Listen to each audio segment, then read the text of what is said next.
sahod reveal po ni Ate Christine. Si Ate Christine nga pala, bago siya nag-apply sa akin, galing siya dun sa isang pinagtatrabahuan niya. Ilang bata yung inaalagaan mo?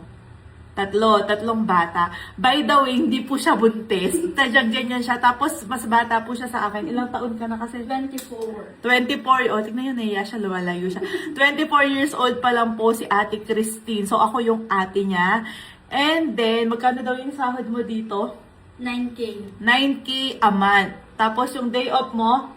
Saturday, Sunday. O, diba? Sana all. Wala siyang pasok ng Saturday, Sunday. Pumapasok lang siya sa amin ng Monday to Friday. Tapos hanggang ngayon, pinapag-extend ko siya ng 6 p.m. At ang bayad dun sa extension niya, kasi dati hanggang 5 p.m. lang siya. Ang bayad dun sa extension niya is magkakaroon na siya ng, di ka lumilito, girl, magkakaroon na siya ng SSS, PhilHealth, Pag-ibig. So may benefits na po siya sa amin. At kapag nag-overtime siya, kapag pinapapasok namin siya ng Sabado, kasi yung trabaho niya dito, anong trabaho mo dito? Linis bahay, laba. Linis bahay, laba ako lahat kay Jace. Umaalis kami ng 7 a.m., dumadating ka ng 8. 8, nadadatnan niya na si Ice.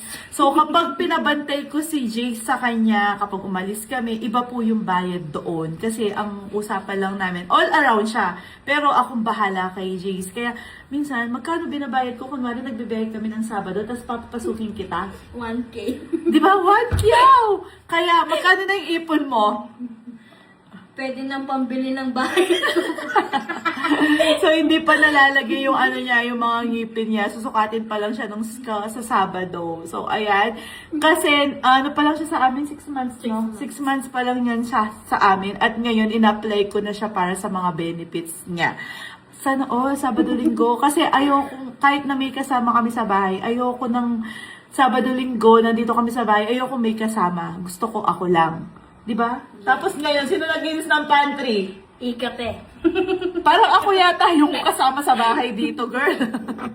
So, laba, tsaka linis lang siya talaga na pinag-aawayan pa namin dalawa. At tsaka, alam niyo anong gusto ko sa kanya? Sabi ko, ba't hindi ka mag-ayos? Ganito, ganito. Ganyan. Kasi dati daw, yung binabantayan niya, 3 bata. So, wala na siyang time para sa sarili niya. Ngayon, sabi ko, may time ka para sa sarili mo, kaya mag-ayos ka, di ba? 24 pa lang siya.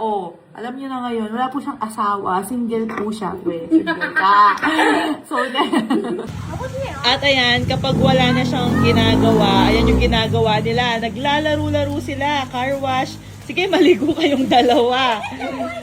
So, ganyan niya lang binabantayan si Jace. Puro laro-laro lang.